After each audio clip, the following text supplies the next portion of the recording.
Hey guys, today we're in the book of Genesis, chapter 26. Yesterday we saw the contention of Jacob and Isaac, and today we come to a familiar storyline, even though the characters have been changed. Notice verse 1, it says, "Now there was a famine in the land besides the former famine that was in the days of Abraham." Back in Genesis chapter 12, there was a famine, and when there was a famine, Abraham went south. He went south towards Egypt to the Negev, and this is exactly what Isaac does. He does the exact same thing. And so he goes, it says, Isaac went to Gerar to Abimelech, the king of the Philistines. Now remember, Abimelech is a title, it is not a person. This is not the same Abimelech that we have read before. Okay, it's just a title, a leader, a mayor of the Philistines. Okay, so it's not the same guy, but it's the same story. Okay, so he goes to Abimelech of the Philistines, but the Lord appeared to him and said, "Do not go all the way down to Egypt like Abraham did. Dwell in the land which I shall tell you." Think about this. Isaac was to remain in the promised land, right? Remember when Abraham sent his servant off all the way to Babylon to come back, and he said, "Do not let Isaac go. He is to remain in the land." Here, God is saying, don't leave the promised land. Remain in the promised land. I will take care of you. He says, "Sojourn in this land, stay in the promised land, and I will be with you, and I will bless you." And then as you read, he tells him, "I'm going to stay with you and I'm going to bless you." And he repeats the promise that he gave to Abraham. Okay. Notice this in verse 3, he says, "I will give you this land." The land was a part of God, the promise to Abraham. Verse 4, he says, "I will multiply your offsprings. I will make you a nation." That's the second part of the promise to Abraham. And then lastly, number 5, it says, or at verse 4, at the end of verse 4, it says, "And the nations of the earth shall be blessed." There will be an eternal blessing. The Messiah, okay, will come through you. And so here he's passing on in fullness the promise, the covenant that was made with Abraham. He's given it to Abraham, or to Isaac. And notice verse 5, it says, "Because Abraham obeyed my voice and kept my charge, my commandments, my statutes, and my laws." Obedience always proves faith. And so here he says, not because he did good, it's because he believed in me and his actions spoke in that faith. And so that's why I'm passing this on. So Isaac did what God wanted him to do. He settled in Gerar. But when men of this place asked him about his wife, he said, "She is my sister." I hope you were like me. You're just like, "Oh, I can't believe this again." Like, really? Abraham did this twice, and now his son Isaac did this, right? Remember what we know about Rebecca. The Bible says she was exceedingly beautiful. Okay. So he was scared, but it's still the same sin, right? It's still the same sin that his dad did over and over again. "She is my sister." But notice what happens. When he'd been there a long time, Abimelech, the king of the Philistines, looked out of the window and saw Isaac laughing with Rebekah, his wife. Laughing, showing endearment. Even though they're living a lie in sin, what happens? The world starts to see the truth. That's what happens to us. We live in sin and the world sees the truth. Everybody sees the truth, but the person doing the sin, right? And so the king realizes this, and he comes to Isaac and he says, "What have you done to us?" This is the same thing Pharaoh said to Abraham. This is the same thing that the other Abimelech said to Abraham. And now Abimelech, a different Abimelech, is saying it to Isaac. "What have you done to us? You've lied to us. You've caused us to sin unwillingly. What have you done?" And so Abimelech the king says, "Whoever touches this man and this wife shall be surely put to death." God protects them even in their sin, right? It's crazy. Then Isaac sowed in the land, and he reaped 100-fold. He became rich. He gained wealth. He had flocks and herds and servants. So much, verse 14, the Philistines envied him.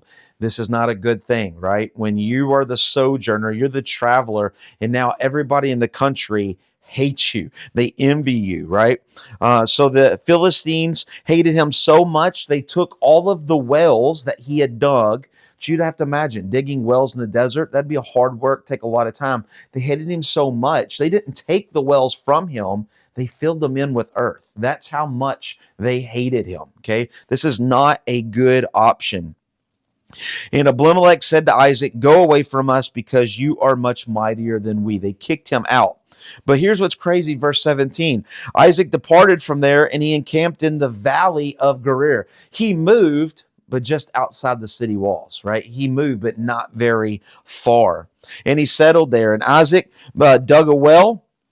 And what happens, right? He dug a well. It goes good. And he hits spring water.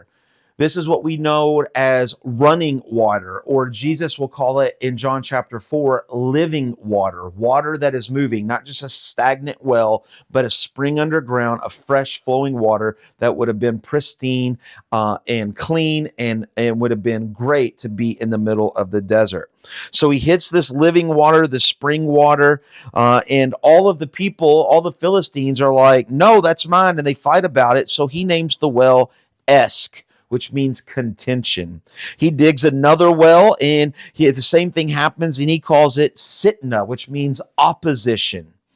And then he moved from there, and he dug another well, and they did not quarrel over it, so he called it Rehoboth, right? Which is the same name as our association, which just means roominess. It means there's a lot of room there, right? So he dug a well, and it was called contention. And then he moved a little farther away, and they called it opposition. And then he moved away even farther and farther away from the Philistines, and now he calls it Rehoboth, which means roominess. There's nobody fighting him over this. But from there, he went up to Beersheba. We've heard this before. This is where Abraham went, and the Lord appeared to him the same night. Now, we're kind of spoiled in reading Genesis 1 to 26 today, because we've seen time and time again God has appeared to Abraham, but this is the first time that God has appeared to Isaac.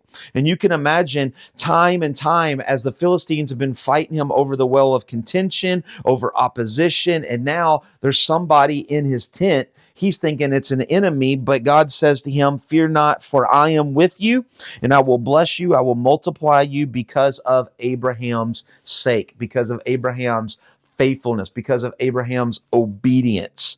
So he built an altar there, and he called upon the name of the Lord, and he pitched his tent there, and there Isaac's servants dug a well. Just like Abraham, whenever God would meet him, he would build an altar to worship, and he would pitch his tent, which means permanently place his tent. He wanted to stay there. So you see the same thing that Abraham did that was good, Isaac did, but we also see the same sins that Abraham did, Isaac did also. Notice it's so crazy. When Abimelech went to him from Gerar, Isaac said, "Why have you come?" So Abimelech, the king of the Philistines, travels all the way out, and he comes to him, and Isaac asks a great logical question. "What in the world are you doing here? I'm so far from you. I'm nowhere near you. What are you doing here?" And notice what he says. The king of the Philistines, pagans who do not believe in God, they say, "We see plainly that the Lord has been with you. You are now blessed of the Lord." The pagans can even see that he has a living God with him, and that he is different than anything else that they have ever seen. And so they ask for a blessing, and on that same day, they send him away. He blesses Abimelech and says, "I will not hurt you because you have not hurt me." He sends them away. In verse 32, on that same day that he sent them away, they received a blessing. His servants dug another well, and they found water, and he called it Sheba.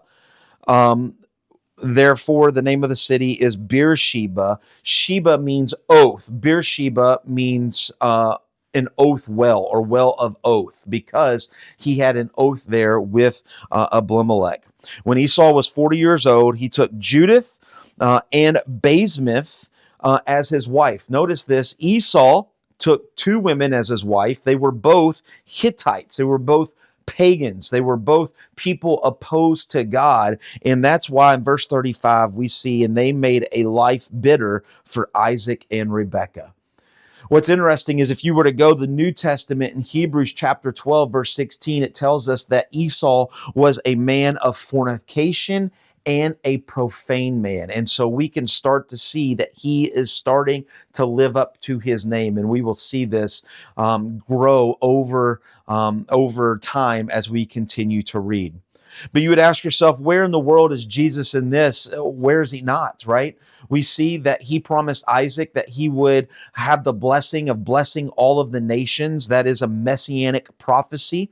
We see that he finds living water. This is what Jesus talks about with the Samaritan woman in John chapter 4. And so even in the book of Genesis, we see Jesus almost every chapter. Hope this makes sense. We will see you tomorrow in Genesis chapter 27. God bless.